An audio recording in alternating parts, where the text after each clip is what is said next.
Hello friends, this is Kamlesh and welcome to my YouTube channel Kamlesh Chandrawat. दोस्तों, आज के इस वीडियो में हम कक्षा 10 के 12वें चैप्टर को पढ़ रहे थे, साइंस सब्जेक्ट के। उसके हमने 3 पार्ट को कवर कर लिया था, मतलब 3 पार्टों में सारा टॉपिक कवर कर लिया। अब 2-3 टॉपिक बचे थे जो आज के पार्ट में इसको हम कवर कर लेंगे। तो हमने जो पिछला ये चैप्टर पढ़ा था 12वां चैप्टर, इसके लिए हमने 4 वीडियो, मतलब आज से ही 4 वीडियो हो जाएगी।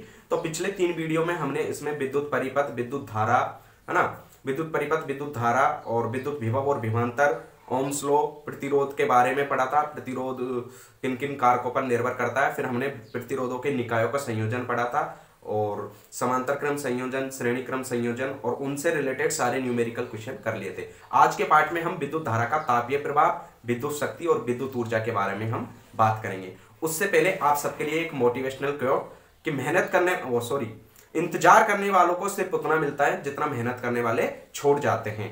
यानी कि हमें हमेशा मेहनत करना चाहिए, नहीं तो हमें कुछ नहीं मिलेगा। इंतजार करते रहेंगे तो हमें सिर्फ उतना मिलेगा जितना मेहनत करने वाले छोड़ जाएंगे। इसलिए हमें अपने लक्ष्य की प्राप्ति के लिए हमेशा मेहनत करते रहना चाहिए। जैसे हमें अच्छे प्रतिशत से पास होना है तो हमें अभी से लगातार कंटिन्यू पढ़ना चाहिए और अच्छे से मेहनत करना चाहिए और एक एक टॉपिक को क्लियर करता जाना चाहिए। तो इंतजार करने वालों को सिर्फ उतना मिलता है जितना मेहनत करने वाले छोड़ जाते हैं।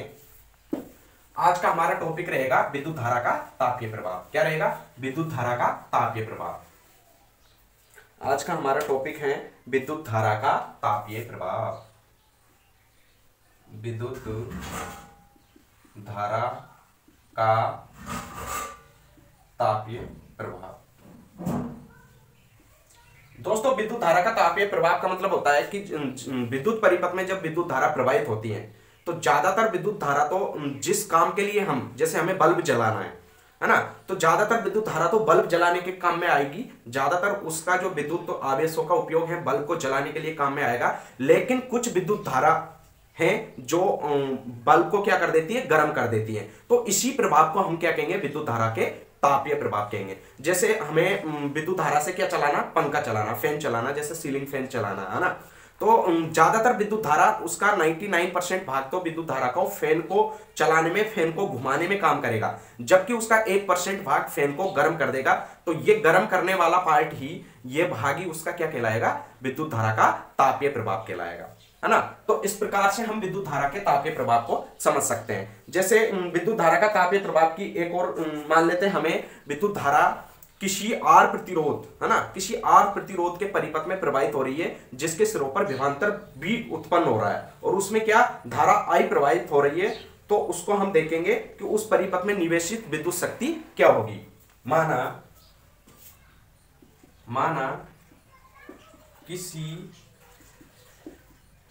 विद्युत परिपथ में आर प्रतिरोध का चालक, आर प्रतिरोध के चालक के सिरों पर विभवांतर बी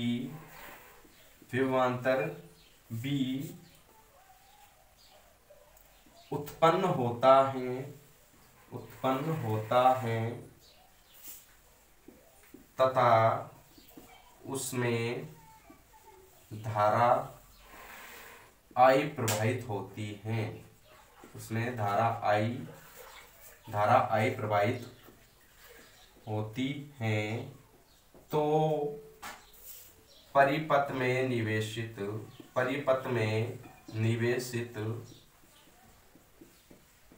कुल विद्युत शक्ति बराबर कुल विद्युत शक्ति P बराबर क्या हो जाएगा। अब जैसे माना किसी विद्युत परिपथ में आर प्रतिरोध का चालक के सिरों पर विभवांतर B उत्पन्न होता है तथा उसमें धारा I प्रवाहित होती है, तो परिपथ में निवेशित कुल विद्युत शक्ति क्या हो जाएगी, परिपथ में निवेशित कुल विद्युत शक्ति हो जाएगी विभवांतर गुणा उसमें प्रवाहित विद्युत धारा, है ना, विभवांतर गुणा उसमें प्रवाहित विद्युत धारा के बराबर कुल विद्युत शक्ति हो जाएगी। यानी कि विद्युत शक्ति बराबर बी आई क्या हो जाएगा, Q अपॉन टी। क्यों, यहां पे आवेश है, टी समय है, तो कुल किसी भी विद्युत परिपथ में यदि R प्रतिरोध का चालक के सिरों पर विभवांतर B उत्पन्न होता है तथा उसमें धारा I प्रवाहित होती है, तो उसमें कुल परिपथ में कुल विद्युत शक्ति कितनी हो जाएगी? P बराबर BI यानी कि BQ/T हो जाएगा। तो इस प्रकार से हम परिपथ में कुल विद्युत शक्ति को समझ सकते हैं। ये अब जैसे हमने क्या पढ़ा था, ये तो विद्युत शक्ति हो गई, लेकिन हमें क्या निकालना? तापीय प्रभाव यानी कि हीट हमें पढ़ना है। तो ऊष्मा किसी भी विद्युत परिपथ में धारा प्रवाहित आई हो रही है तो उसमें उत्पन्न उसका तापीय प्रभाव क्या हो जाएगा? H बराबर BIT। क्या हो जाएगा? H बराबर BIT। तो इसको मैं रिमूव कर देता हूं H। तो माना किसी विद्युत परिपथ में T समय में धारा I प्रवाहित हो रही है ना। माना T स्रोत द्वारा परिपथ को प्रदान की गई अर्थात समय T में परिपथ में प्रदान की गई ऊर्जा, परिपथ को प्रदान की गई ऊर्जा क्या हो जाएगा? विद्युत शक्ति गुणा समय। क्या हो जाएगा? विद्युत शक्ति गुणा समय। ये क्या हो जाएगा? ऊर्जा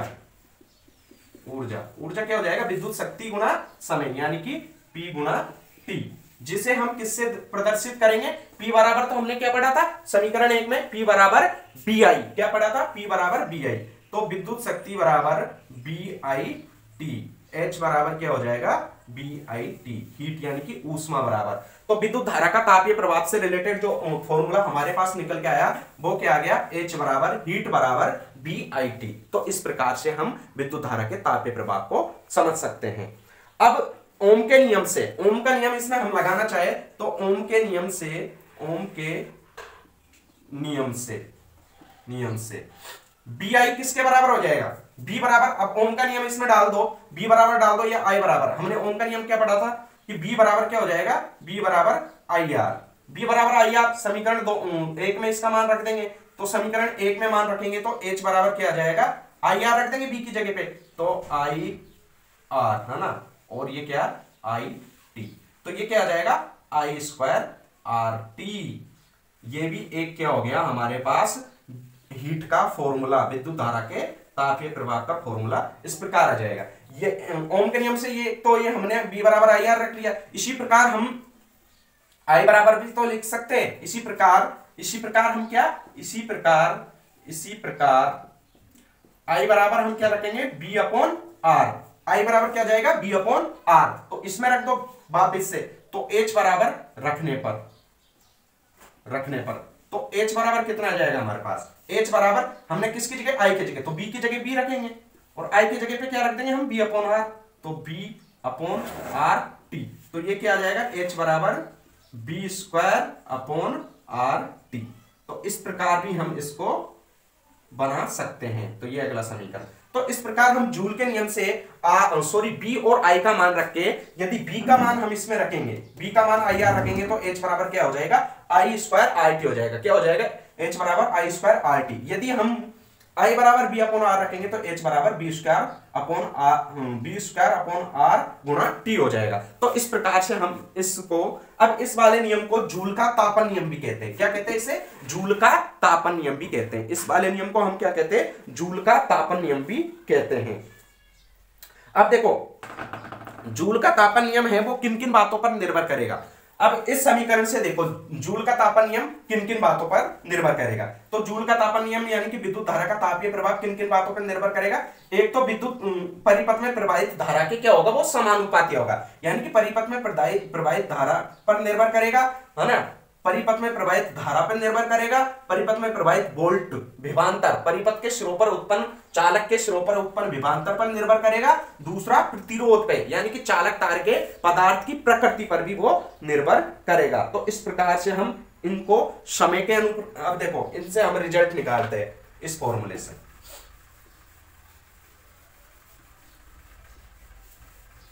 इस फॉर्मूले से हमारे पास क्या क्या रिजल्ट निकल के आएंगे वो देखते हैं, है ना। तो H बराबर क्या था? I²RT। इससे हमने कौन सा नंबर का समीकरण दिया था? दूसरा समीकरण ऐसे दिया था। तो इससे हमें स्पष्ट है कि जो जूल का तापन नियम है H बराबर आई स्क्वायर आर टी, इसे हम क्या कहेंगे, जूल का तापन नियम कहेंगे। तो इससे स्पष्ट है कि परिपथ में जो प्रवाहित विद्युत धारा है उसके ये समानुपाती होगी। तापीय प्रभाव होगा विद्युत धारा का, तापीय प्रभाव या जूल का तापन नियम है। इस नियम से प्रतिरोधक में उत्पन्न होने वाली ऊष्मा है ना, तो ये ऊष्मा हीट किसके समानुपाती होगी, H समानुपाती आई स्क्वायर, है ना, यानी कि जो परिपथ में विद्युत धारा प्रवाहित हो रही है उसके वर्ग के समानुपाती होगी। और क्या होगी, उस परिपथ के प्रतिरोध के क्या होगी, समानुपाती होगी, यानी कि उस परिपथ में जो पदार्थ है उसका प्रतिरोध कितना है उसके भी समानुपाती ये ऊष्मा होगी, और दूसरा समय के भी समानुपाती होगा। तो इस प्रकार से हम इसको 3 रिजल्ट इसमें हम निकाल सकते हैं। यानी कि इससे तो क्या सिद्ध हो रहा, तापीय ऊर्जा या तापीय ऊष्मा या ऊष्मा परिपथ में प्रवाहित विद्युत धारा के वर्ग के समानुपाती होगी, वर्ग के समानुपाती। इसी प्रकार प्रतिरोध के क्या होगी, समानुपाती, किसके, प्रतिरोध के समानुपाती हो जाएगी। इसी प्रकार क्या, समय के समानुपाती हो जाएगी। तो इस प्रकार से हम इस नियम से, जूल के तापन नियम से इसे जूल का तापन नियम भी कहते हैं, तापन नियम भी कहते हैं। इसे क्या कहते हैं, जूल का तापन नियम भी कहते हैं। तो इस प्रकार से हम जूल के तापन नियम से जो ऊष्मा उसमें उत्सर्जित हो रही है वो किन किन बातों पर निर्भर करेगी या उनका क्या क्या इस नियम के द्वारा हम निकाल सकते हैं। अब इसके बाद में हम पढ़ेंगे दैनिक जीवन में विद्युत धारा के तापीय प्रभाव या जूल के तापन नियम का हमारे व्यवहारिक जीवन में या दैनिक जीवन में क्या उपयोग है, व्यवहारिक जीवन या दैनिक जीवन में क्या उपयोग है। तो ये जूल के तापन नियम पर भी ये डिफाइन, इससे हम देखेंगे। तो विद्युत धारा का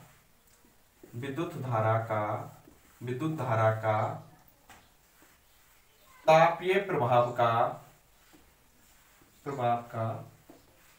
दैनिक जीवन में व्यवहारिक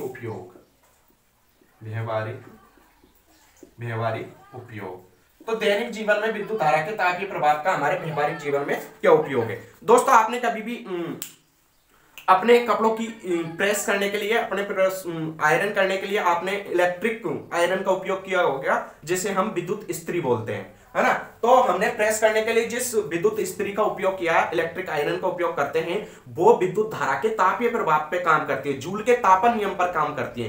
क्यों काम करती है, क्योंकि जूल के तापन नियम के अकॉर्डिंग उसमें जो ऊष्मा संग्रहित होती है वो गर्म हो जाता है। उससे जो हमारी इलेक्ट्रिक आयरन पे जो प्लेट लगी हुई रहती है वो क्या गर्म हो जाती है। जैसे ही वो गर्म हो जाती है तो हम कपड़ों पे क्या कर लेते, प्रेस कर लेते। इसी प्रकार खाना बनाने के लिए आपने पानी गर्म करने के लिए इलेक्ट्रिक रोडों का उपयोग किया होगा, है ना। तो उससे पानी गर्म हो जाता है, वो भी विद्युत धारा के तापीय नियम पर ही काम करती है, जिसे जूल का तापन नियम भी कहते हैं। उसके बाद में हम एक ये क्या बोलते हैं, हीटर भी हम काम में लेते हैं खाना बनाने के लिए, वो भी जूल के तापन नियम पर काम किया। ये जो विद्युत धारा इसमें प्रवाहित होती है उसकी ऊष्मा को क्या कर लेता है, ये एकत्रित कर लेता है, और एकत्रित कर लेता है तो फिर इस ऊष्मा का उपयोग हम अन्य काम में कर सकते हैं, यानी कि विद्युत ऊर्जा का उपयोग हम रासायनिक ऊर्जा के काम में ले सकते हैं। तो इस प्रकार ये विद्युत धारा का तापीय प्रभाव हमारे दैनिक जीवन में काम में आ जाता है ना। तो देखो, विद्युत धारा का तापीय प्रभाव का उपयोग हम किस किस में करते हैं, दैनिक जीवन में विद्युत इस्त्री में। किस में करते हैं, विद्युत इस्त्री, है ना। दूसरा क्या हो जाएगा, विद्युत इस्त्री हो गया, विद्युत केतली हो गया, विद्युत टोस्टर हो गया, विद्युत हीटर हो गया, है ना। विद्युत केतली, चाय गर्म करने के लिए हम विद्युत केतली का पानी में गर्म कर सकते हैं। विद्युत केतली, विद्युत टोस्टर, तो इन सब का उपयोग हम, ये क्या सब जूल के तापन नियम पे काम करते हैं, जूल के तापन नियम पर काम करते हैं। किस पे काम करते हैं, जूल के तापन नियम पर। तो विद्युत इस्त्री का उपयोग हम विद्युत इस्त्री का उपयोग हम हमारे दैनिक जीवन में करते हैं, विद्युत हीटर का उपयोग करते हैं, विद्युत केतली का उपयोग करते हैं, विद्युत टोस्टर का उपयोग करते हैं। ये सब जो है विद्युत धारा के तापीय प्रभाव या जूल के तापन नियम पर काम करते हैं। तो इस प्रकार से हम विद्युत धारा के तापीय प्रभाव को समझ सकते हैं। अब उसके बाद में इससे रिलेटेड हम एक न्यूमेरिकल क्वेश्चन देखेंगे। विद्युत धारा के तापीय या जूल के तापन नियम से रिलेटेड हम एक क्या देखेंगे, न्यूमेरिकल क्वेश्चन। तो क्वेश्चन है किसी 4 ओम के प्रतिरोधक से प्रति सेकंड 100 जूल ऊष्मा उत्पन्न होती है, तो प्रतिरोधक के सिरों पर उत्पन्न विभवांतर। तो इसको तो हम बाद में देखेंगे, इससे पहले हम देखते हैं किसी विद्युत इस्त्री में अधिकतम तापन दर के लिए 840 वाट की दर से ऊर्जा उपभुक्त होती है तथा 360 वाट की दर से उस समय उपभुक्त होती है। अधिकतम ऊर्जा तो 840 वाट की दर से ऊर्जा उपभुक्त होती है तथा 360 वाट की दर से उस समय उपभुक्त होती है जब तापन की दर निम्नतम है। अधिकतम तो कितनी हो जाएगी हमारे पास 840 वाट और न्यूनतम कितनी हो जाएगी 360 वाट। यदि विद्युत स्रोत की वोल्टता 220 है तो दोनों प्रकरणों में विद्युत धारा तथा प्रतिरोध का मान। अब दो प्रकरण हमें दे रखा है जब तापन अधिकतम हो और तापन कम हो, न्यूनतम हो, तो विद्युत शक्ति क्या हो जाएगी। पहली बात तो ये एग्जाम्पल है, हमें क्या क्या दे रखा है, दिया हुआ है, क्या क्या दे रखा, एक तो अधिकतम विद्युत शक्ति, क्या दे रखा, अधिकतम विद्युत शक्ति P बराबर दे रखा है, अधिकतम P मैक्सिमम है ना, कितना दे रखा है P मैक्सिमम, हमें P मैक्सिमम दे रखा 840 वाट, कितना दे रखा 840, और एक हमें दे रखा है न्यूनतम P मिनिमम, P मिनिमम कितना दे रखा है 360 वाट, कितना दे रखा है 360 वाट, और विभवांतर हमें दे रखा है, विभवांतर B बराबर कितना दे रखा 220 वोल्ट, 220 वोल्ट दे रखा है। तो हमसे वो ज्ञात करवा रहा है जब तापन की दर अधिकतम हो, है ना। दोनों प्रकरणों में विद्युत धारा और प्रतिरोध के अलग अलग, पहला तो हमें जब तापन की दर अधिकतम हो, क्या हो, अधिकतम हो, तो जब तापन की दर अधिकतम हो तो विद्युत धारा का मान ज्ञात करो और प्रतिरोध का मान ज्ञात करो। तो हमने एक समीकरण पढ़ा था P बराबर क्या था BI, तो हमें P दे रखा है 840 अधिकतम हो तब, और विभवांतर हमें दे रखा है, तो I हम ज्ञात कर सकते हैं ना इस कंडीशन में। तो I बराबर क्या आ जाएगा P अपॉन B आ जाएगा। तो P कितना है हमारे पास 840 वाट और B विभवांतर कितना है 220 वोल्ट, तो इसको काट लो, ये कितना हो जाएगा, ये 22 दूनी 44, 22 दिए 66, है ना, तो 22 दिए 66, 22 चौके 88 होता है, तो इसको 0.66 में से 66 गए तो 8 1 18 180, तो ये समथिंग आ जाएगा 3.82 एम्पियर के बराबर, इतना आ जाएगा। इसको आप यहां तक भी कर लोगे तब भी कोई दिक्कत नहीं है। तो विद्युत धारा तो कितनी आ जाएगी हमारे पास 3.82 एम्पियर। अब हमने ओम का नियम पढ़ा था, B बराबर IR होता है, तो प्रतिरोध हम ज्ञात कर लेंगे। तो ओम के नियम से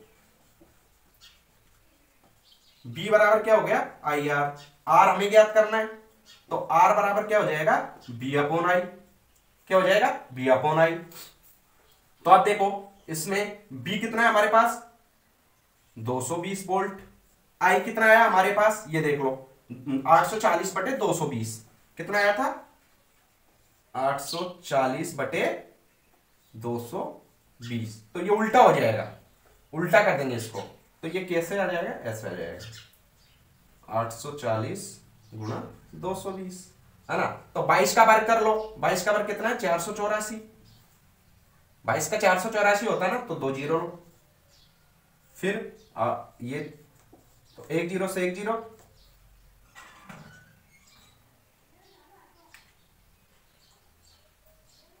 इसको हम सोल्व करेंगे तो कितना आ जाएगा हमारे पास, ये आ जाएगा प्रतिरोध 57.60 ओम, कितना आ जाएगा 57.60 ओम। तो इसको ऐसे सोल्व कर लो, कैलकुलेशन थोड़ी डिफिकल्ट हो गई। तो हमारे पास वही हमने क्या निकाला था, 220 बटे 3.82। तो इसका भाग देंगे तो ये 57.60 ओम आ जाएगा। कितना आ जाएगा? 57.60 ओम। तो इस प्रकार से हम जब फर्स्ट कंडीशन में तापन की दर अधिकतम हो तो विद्युत धारा और प्रतिरोध ज्ञात कर सकते हैं। इसी प्रकार अब तापन की दर न्यूनतम हो, जब क्या तापन की दर न्यूनतम हो, तो न्यूनतम हो तब वही आई बराबर क्या आ जाएगा, हमने P बराबर बी आई पढ़ा था, P बराबर बी आई, तो आई बराबर क्या हो जाएगा, P अपॉन बी हो जाएगा ना। P हमारे पास क्या 360 बटे 220, 10 से 10, 22 दूनी 44 ज्यादा हो गया, पहले 2 से काट लो इसको, 18 और 11, अब 11 का भाग दे लो, 11 एकम 11, 7 बचा, पॉइंट 11 छिकी 66, 4 बचा, 11 33, तो 1.63 एम्पियर ये हमारे पास आ गया। इसी प्रकार प्रतिरोध ज्ञात कर लेंगे, R बराबर क्या हो जाएगा, B अपॉन आई। तो B कितना है हमारे पास 220 है, दे रखा है, I कितना है 1.63, तो ये कितना आ जाएगा हमारा, आ जाएगा समथिंग, ये हमारे पास आ जाएगा समथिंग 134.15 ओम, 134.15 ओम के बराबर प्रतिरोध आ जाएगा। तो अलग अलग कंडीशन में हमने प्रतिरोध भी ज्ञात कर लिया, विद्युत धारा भी ज्ञात कर ली। इससे रिलेटेड एक और न्यूमेरिकल क्वेश्चन हम देखते हैं,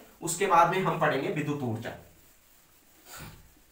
विद्युत ऊर्जा तो हमने पढ़ लिया, क्या पढ़ेंगे भाई, विद्युत शक्ति भी हाँ विद्युत शक्ति पढ़ेंगे फिर, P बराबर भी आई है ना। तो एक न्यूमेरिकल क्वेश्चन और है, किसी 4 ओम प्रतिरोधक से प्रति सेकंड 100 जूल ऊष्मा उत्पन्न होती है ना। एग्जांपल है, R तो कितना दे रखा है 4 ओम प्रतिरोधक से प्रति सेकंड, 1 सेकंड में कितनी जूल ऊर्जा उत्पन्न हो रही है, 100 जूल ऊष्मा उत्पन्न हो रही है। प्रतिरोधक के सिरों पर विभवांतर हमें ज्ञात करना है। तो H कितनी हो रही है 100 जूल प्रति सेकंड, 100 जूल। R हमें दे रखा है, टाइम कितना दे रखा है, टाइम 1 सेकंड आ जाएगा ना, 1 सेकंड है ना। R हमें दे रखा है, हीट हमें दे रखी, टाइम हमें दे रखा है, तो हमें ज्ञात क्या करवा रहा है, प्रतिरोधक के सिरों पर उत्पन्न विभवांतर हमसे ज्ञात करवा रहा है। तो हमें R दे रखा है, T दे रखा है, H दे रखा है, विभवांतर ज्ञात करवा रहा है। तो हमने एक फॉर्मूला पढ़ा था H बराबर हमने क्या पढ़ा था, BIT पढ़ा था ना। हीट दे रखी है, टाइम दे रखा है, R दे रखा है, तो इस फॉर्मूले में R नहीं है, तो हमने ओम के नियम से इसमें हमने H बराबर एक फॉर्मूला ये भी तो पढ़ा था, B² अपॉन R गुणा T पढ़ा था ना। तो इससे हम ज्ञात कर लेंगे। अब देखो हमारे पास R भी है, H भी है, T भी है ना। तो B ज्ञात करना है, तो सभी मान इसमें रख दो। तो पहले तो B² बराबर क्या हो जाएगा, HR बटे ये T, R तो इधर गुणा हो जाएगा और T बटे में चला जाएगा। तो ये कितना आ जाएगा, H कितना है 100, R कितना है 4, T कितना है 1, कितना है 1। तो ये कितना आ जाएगा, B² बराबर 400 बटे 1। अब हमें तो विभवांतर ज्ञात करना है, ये B² का दोनों तरफ हम क्या कर देंगे, रूट लगा देंगे। तो B बराबर हमारे पास कितना आ जाएगा, 400 का वर्गमूल 20 वोल्ट, कितना आ जाएगा 20 वोल्ट। तो इस प्रकार हम विभवांतर को ज्ञात कर सकते हैं। तो हमारे पास कितना विभवांतर आ गया, 20 वोल्ट विभवांतर हमारे पास आ गया। तो इस प्रकार हम इसको ज्ञात कर सकते हैं। उम्मीद करता हूं कि आपको ये न्यूमेरिकल अच्छे से समझ में आ गया होगा। इसके बाद में हम पढ़ेंगे विद्युत शक्ति।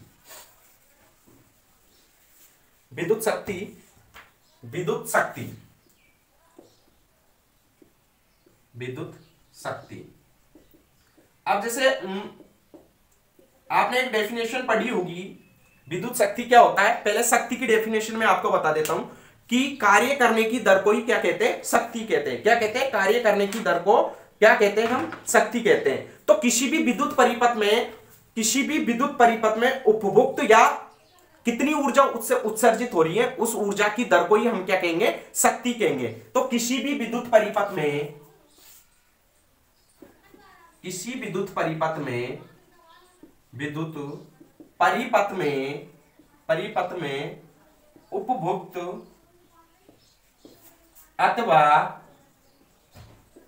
उपभुक्त अथवा क्षयित विद्युत ऊर्जा को विद्युत ऊर्जा को विद्युत शक्ति कहते हैं। विद्युत ऊर्जा को क्या कहते हैं? विद्युत शक्ति कहते हैं, शक्ति कहते हैं। तो विद्युत शक्ति बराबर P, विद्युत शक्ति P बराबर क्या पढ़ा था हमने? BI पढ़ा था। क्या पढ़ा था? BI पढ़ा था। अर्थात विद्युत शक्ति बराबर क्या हो जाएगा? P बराबर BI। क्या हो जाएगा? P बराबर BI। अब हमने जो हमारे पास अब देखो वही ये P बराबर क्या आ गया? BI आ गया। क्या आ गया? BI। किसी भी विद्युत परिपथ में उपभुक्त अथवा क्षयित होने वाली ऊर्जा को ही हम क्या कहेंगे? विद्युत ऊर्जा को ही हम क्या कहेंगे? विद्युत शक्ति कहेंगे। अब हमारे पास P बराबर क्या आ गया? BI आ गया। वही ओम के नियम से B बराबर IR रख देंगे। तो B बराबर IR रख देंगे तो ये क्या हो जाएगा? I स्क्वायर R हो जाएगा। क्या? क्योंकि B बराबर क्या होता है? IR होता है। तो एक फॉर्मूला ये बन जाएगा। एक दूसरा भी रखना चाहो तो P बराबर B, I की जगह पे हम क्या रख देंगे? B upon R। देखो B बराबर IR है ना? तो I बराबर क्या हो जाएगा? B अपॉन R हो जाएगा। तो I की जगह पर इसमें B अपॉन R, तो B स्क्वायर अपॉन R हो जाएगा। तो इस प्रकार हम इसके 3 फॉर्मूले निकाल सकते हैं। तो ये हमारे पास विद्युत शक्ति आ गई। किसी विद्युत परिपथ में उपभुक्त अथवा क्षयित विद्युत ऊर्जा को ही हम क्या कहेंगे? विद्युत ऊर्जा को क्या कहेंगे? विद्युत शक्ति कहेंगे। विद्युत ऊर्जा की दर को क्या? विद्युत ऊर्जा की दर को, क्षयित विद्युत ऊर्जा की दर को विद्युत शक्ति कहते हैं। तो इस प्रकार से हम इसको, अब देखो 1 वाट, क्या 1 वाट विद्युत ऊर्जा। अब हमारे पास समीकरण क्या है? P बराबर BI है ना? ये देखेंगे हम, है ना? 1 वाट विद्युत ऊर्जा, देखो 1 वाट बराबर क्या हो जाएगा? देखो P बराबर BI है ना? तो 1 वोल्ट गुणा 1 एम्पियर, यही तो है ना? 1 वाट बराबर, तो 1 वाट बराबर विद्युत शक्ति बराबर क्या हो जाएगा? यदि किसी विद्युत परिपथ के सिरों पर 1 वोल्ट विभवांतर उत्पन्न होता है तथा उसमें 1 एम्पियर की विद्युत धारा प्रवाहित होती है, तो उस परिपथ में क्षयित होने वाली विद्युत ऊर्जा की दर यदि 1 वाट है तो हम उसे क्या कहेंगे? 1 वाट कहेंगे। विद्युत शक्ति का एसआई मात्रक क्या हो जाएगा? विद्युत शक्ति का एसआई मात्रक हो जाएगा वाट हो जाएगा। और देखो ये किसी विद्युत परिपथ में उपभुक्त शक्ति जिससे कि हम 1 एम्पियर विद्युत धारा प्रवाहित होती है जब उसके सिरों पर 1 वोल्ट विभवांतर उत्पन्न होता है। यदि किसी विद्युत परिपथ में क्षयित होने वाली विद्युत शक्ति 1 वाट के बराबर है तो उसके सिरों पर 1 वोल्ट विभवांतर उत्पन्न होगा तथा उसमें प्रवाहित होने वाली विद्युत धारा कितनी हो जाएगी? 1 एम्पियर हो जाएगी। तो विद्युत शक्ति का एसआई मात्रक क्या हो जाएगा? विद्युत शक्ति का एसआई मात्रक वाट होता है। वाट, जिसे हम W से दर्शाते हैं, वाट होता है। तो इस प्रकार हम 1 वाट की भी डेफिनेशन पढ़ सकते हैं। किसी विद्युत परिपथ में यदि किसी युक्ति में उपभुक्त होने वाली विद्युत शक्ति यदि 1 वाट है तो उसके सिरों पर 1 वोल्ट विभवांतर तथा उसमें 1 एम्पियर की विद्युत धारा प्रवाहित होगी। यानी कि यदि किसी विद्युत परिपथ में उसके सिरों पर 1 वोल्ट विभवांतर तथा 1 एम्पियर की विद्युत धारा प्रवाहित हो रही है तो उस युक्ति में उपभुक्त होने वाली ऊर्जा की मात्रा या ऊर्जा की दर 1 वाट के बराबर होगी। तो इस प्रकार से हम इसको डिनोट कर सकते हैं। तो 1 वाट बराबर क्या हो जाएगा? 1 वाट बराबर क्या हो जाएगा? 1 वोल्ट गुणा 1 एम्पियर, ये मैंने आपको पहले ही बता दिया था। तो 1 वाट बराबर 1 वोल्ट गुणा 1 एम्पियर। तो 1 वाट बराबर 1 वोल्ट एम्पियर हो गया। 1 वोल्ट क्या हो गया? एम्पियर हो गया। तो ये भी एक तरह से विद्युत शक्ति का क्या हो गया? वोल्ट एम्पियर मात्रक हो गया। क्या हो गया? विद्युत शक्ति का मात्रक हो गया। अब देखो ये तो जो वाट विद्युत शक्ति का मात्रक है वो तो छोटा मात्रक है। तो इसका बड़ा मात्रक के रूप में हम किसको प्रयोग में लेते हैं? किलोवाट को। किसको उपयोग में लेते हैं? किलोवाट को। तो वाट है वो विद्युत शक्ति का छोटा मात्रक है, अतः वास्तविक व्यवहार में हम 1 किलोवाट को उपयोग में लेते हैं। किसको लेते हैं? 1 किलोवाट को। किसको लेते हैं उपयोग में? 1 किलोवाट। तो 1 किलोवाट में कितने वाट होते हैं? 1000 वाट होते हैं। कितने वाट होते हैं? 1000 वाट। अब जैसे किसी भी विद्युत परिपथ में 1 किलोवाट आवर यानी 1 यूनिट को, है ना, यदि किसी विद्युत शक्ति समय का गुणनफल हो। अब जैसे देखो हमारे पास कोई विद्युत परिपथ है, हम विद्युत को उपयोग कर रहे हैं विद्युत का, तो 1 यूनिट किसके बराबर होगा? 1 किलोवाट आवर के बराबर होगा। किसके बराबर होगा? 1 किलोवाट आवर के बराबर। ये किसके बराबर होगा? 1 यूनिट के बराबर हो गया, है ना। तो 1 घंटे में 1 किलोवाट, इसका मतलब है जितने समय में आपने कितने यूनिट विद्युत धारा आपने काम में ली। अब देखो 1 किलोवाट घंटे में कितने 1 यूनिट होते हैं, तो 1 यूनिट में कितने वाट हमारे पास होंगे? तो 1 किलोवाट में तो 1000 वाट हो गए, है ना। और आवर में 1 घंटे में कितने, अब ये तो टाइम है, 1 घंटे में कितने सेकंड होते हैं? 3600 सेकंड। 60 गुना 60, तो ये कितने वाट हो जाएंगे? 36 3 0 ये, तो ये इतने क्या हो गए? वाट हो गए। अब देखो इकाई, दहाई, सैकड़ा, हजार, 10,000, लाख, 10 लाख, तो 36 लाख वाट हमारे पास क्या आ गया? क्या आ गया? 36 लाख वाट सेकंड। क्या आ गया? 36 लाख। अब इसको हम कैसे डिनोट करेंगे? 3.6 गुना 10 की पावर 6 जूल। क्या हो गया? 6 जूल। तो शक्ति का मात्रक क्या हो गया हमारे पास? जूल भी। 1 किलोवाट आवर का मात्रक क्या आ गया हमारे पास? जूल आ गया। तो ये इतनी ऊर्जा 1 यूनिट में, इतनी ऊर्जा हमारे पास होती है, इतना कार्य उसके द्वारा किया जाता है। तो इस प्रकार से हम इसको भी समझ सकते हैं। अब इसको हम सामान्य बोलचाल में क्या कहते हैं? 1 यूनिट कहेंगे। इतनी वैल्यू, इतनी ऊष्मा, इतने कार्य को हम क्या कहेंगे? 1 यूनिट कार्य किया गया उसके द्वारा। तो इस प्रकार हम इसको भी समझ सकते हैं। तो अंत में जाके हमारे पास क्या टॉपिक हो गया शायद कंप्लीट। विद्युत शक्ति हमने पढ़ लिया, विद्युत ऊर्जा पढ़ लिया, तो एक न्यूमेरिकल क्वेश्चन और बचा है, उसके बाद में हमारा ये टॉपिक कंप्लीट हो जाएगा। तो न्यूमेरिकल क्वेश्चन हम देखेंगे। न्यूमेरिकल क्वेश्चन हम देखते हैं। कोई विद्युत बल्ब 220 वोल्ट के जनित्र से संयोजित है। विभवांतर कितना दे रखा है हमारे पास? दिया है। विभवांतर कितना दे रखा है? V बराबर 220 वोल्ट। और क्या दे रखा है? यदि बल्ब से 0.5 एम्पियर विद्युत धारा प्रवाहित होती है तो विद्युत शक्ति कितनी होगी? विद्युत शक्ति पूछ रहा है हमसे, है ना। बल्ब की शक्ति कितनी होगी? यदि बल्ब से विद्युत धारा दे रखी है हमें, विद्युत धारा I कितनी दे रखी? 0.5 एम्पियर। तो विद्युत शक्ति पूछ रहा है। क्या पूछ रहा है? विद्युत शक्ति। शक्ति यानी कि P पूछ रहा है हमसे। तो हमने पढ़ा था P बराबर क्या होता है? विद्युत शक्ति बराबर, विद्युत शक्ति P बराबर क्या हो जाएगा? BI हो जाएगा, है ना। तो B हमें दे रखा, I हमें दे रखा, B कितना दे रखा? 220 वोल्ट। तो 220 वोल्ट गुणा शक्ति कितना दे रखा है? सॉरी, धारा कितनी दे रखी? 0.5 एम्पियर। तो 220 गुणा 0.5 का मतलब 1/2, तो ये कितना हो जाएगा? 110। अब शक्ति दे रखी, तो ये किस में आ जाएगा? वाट में। किस में आ जाएगा? वाट में आ जाएगा। तो शक्ति बराबर हमारे पास कितना आ जाएगा? 110 वाट हमारे पास शक्ति का आंसर आ जाएगा। एक और न्यूमेरिकल क्वेश्चन भी हम देखेंगे इसमें। तो इसको नोट कर लो, जल्दी से समझ लो, बहुत इजी है। बस फॉर्मूले में वैल्यू पुट करनी है, कैलकुलेशन करनी है, बहुत आसान है, सेकंडों में आंसर आ जाते हैं। अब देखो एक और क्वेश्चन है। 400 वाट अनुमत का कोई विद्युत रेफ्रिजरेटर, देखो विद्युत शक्ति कितनी दे रखी है? 400 वाट है उसकी, है ना। एग्जांपल है ये 400 वाट। तो P बराबर कितनी दे रखी? 400 वाट। समय कितना दे रखा? समय दे रखा 8 घंटे प्रतिदिन। 8 घंटे प्रतिदिन ये दे रखा है ना। 400 वाट अनुमत का कोई विद्युत रेफ्रिजरेटर 8 घंटे प्रतिदिन चलता है।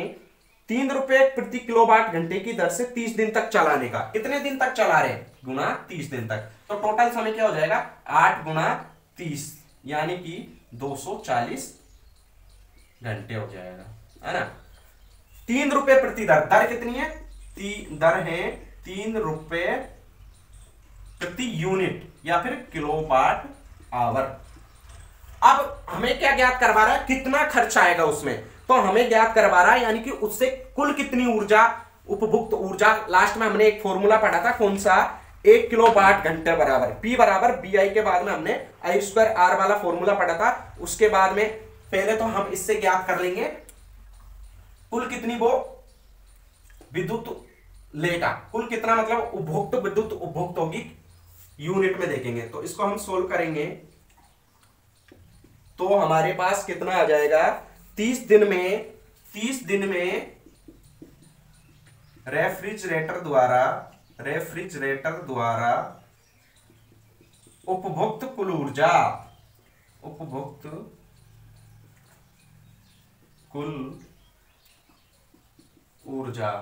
कितना आ जाएगा, कुल ऊर्जा कितनी आ जाएगी, देखो कुल ऊर्जा हमारे पास आ जाएगी, कितनी आएगी, बराबर आ जाएगा, शक्ति कितनी है 400, कितने 8 घंटे चल रहा है, कितने दिन में चल रहा है 30 दिन में, तो गुणा कर लो इसको, कितना आ रहा है 8 3 24, देखो 8 चौका 32, 3200 गुणा 30। अब इसको गुणा करो, 1 2 3 दूनी 6, 3 3 9 और 3 0, 96,000 क्या आ जाएगा, ये 96,000 वाट आवर, कितना आ जाएगा वाट आवर। हमें 1 यूनिट किलोवाट, तो इसमें हम कितने किलोवाट हो जाएगा, 96 किलोवाट आवर। तो 96 यूनिट होगी उसकी, मतलब कितने यूनिट की विद्युत ऊर्जा खर्च करेगा वो, 96 यूनिट की। अब 1 यूनिट की दर हमें 3 रुपए दे रखी है, कितनी दे रखी है, 3 रुपए हमें 1 यूनिट की दर दे रखी है। तो कुल उपभुक्त, तो टोटल कुल व्यय कितना आ जाएगा हमारे पास, 96 गुणा 3, यानी कि 6 3 18, 9 3 27 28, 288 रुपए टोटल व्यय हमारे पास आ जाएगा, यानी कि टोटल 288 रुपए की विद्युत खर्च होगी। तो वापिस हम देखें, हमें कितना दे रखा है, 400 वाट का अनुमत का कोई विद्युत रेफ्रिजरेटर है जिसको एक दिन में 8 घंटे चलाया जाता है, उसे टोटल 30 दिनों तक चलाया जा रहा है। तो उसमें 30 दिन तक चलाने के लिए 1 यूनिट के यदि 3 रुपए खर्च होते हैं तो टोटल उसमें कितना खर्च आएगा। तो 30 दिन में रेफ्रिजरेटर द्वारा कुल कितनी ऊर्जा उपभुक्त की जाएगी, या कुल कितनी ऊर्जा वो खर्च करेगा। तो 400 गुणा एक दिन में कितने घंटे चल रहा है, 8 घंटे गुणा 30, तो टोटल वो 96 वाट आवर चलेगा। हमें चाहिए 1 यूनिट, तो 1 यूनिट चाहिए, तो ये टोटल 96 किलोवाट यूनिट हो गया, किलो में चाहिए क्योंकि 1 किलोवाट का खर्च दे रखा है हमें। तो 96 गुणा 3 किया तो हमारे पास 288 रुपए आ गए। उम्मीद करता हूं कि दोस्तों आपको ये क्वेश्चंस और ये टॉपिक अच्छे से समझ में आया होगा, और यदि आपको हमारी वीडियो पसंद आती है तो वीडियो को ज़्यादा से ज़्यादा दोस्तों के पास में शेयर कीजिए, ताकि वो भी इस वीडियो को देखकर अपनी तैयारियों को मजबूत कर सके। और दोस्तों ऐसी और वीडियो देखने के लिए हमारे यूट्यूब चैनल कमलेश चंद्रावत को सब्सक्राइब कीजिए। Thanks for watching the video, और मिलते हैं अगले वीडियो में, तब तक के लिए bye bye, tata, take care.